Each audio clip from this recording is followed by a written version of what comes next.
समय कहते हैं, समय से पूर्व कुछ नहीं होता। हर बात का एक समय होता है। समय से पूर्व न सूर्योदय होता है, न सूर्यास्त होता है। समय से पूर्व पौधों में न पुष्प खिलते हैं, न फल। किंतु एक बात सोचिए, यदि वर्षा आने से पूर्व किसान भूमि न जोते, वो बीज ही ना पिरोए, तो क्या फसल उगेगी? यदि योद्धा युद्ध से पूर्व अपने शस्त्र ही ना परखे, तो वो युद्ध कैसे लड़ेगा?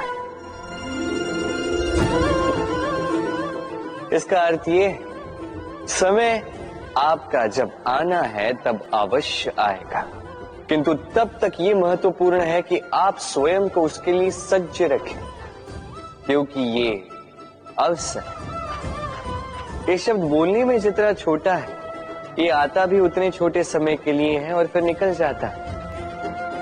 अब यदि अवसर आपके हाथ आ जाए और यदि आप उसके लिए सज्ज ही ना हो, तो आपको सफलता कैसे मिलेगी? तो आप उचित समय की प्रतीक्षा कीजिए, उस अवसर की प्रतीक्षा कीजिए, किंतु तब तक निरंतर प्रयासों से स्वयं को और सक्षम बनाते रहिए, क्योंकि सफलता आपकी प्रतीक्षा कर रही है। बस उसके लिए सज्ज रहिए। राधे राधे। वाणी मनुष्य को मिली सबसे अद्भुत भेंट। ये वाणी है जो मनुष्य को संसार में सारे अन्य जीवों से भिन्न बनाती है, संसार में सबसे ऊपर ले जाती है। इसी वाणी के कारण हम एक दूसरे से संवाद साध सकते हैं।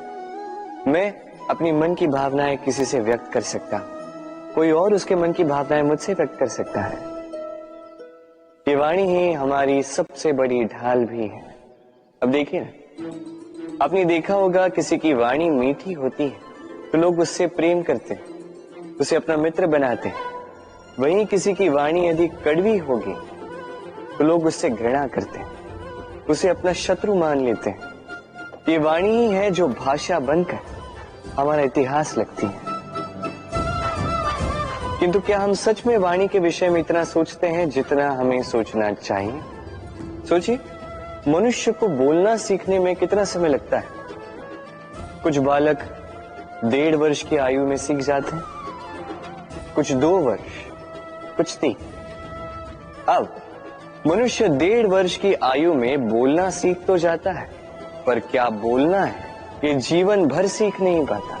इस पे ध्यान केंद्रित कीजिए, समझने का प्रयास कीजिए कि बोलना क्या है।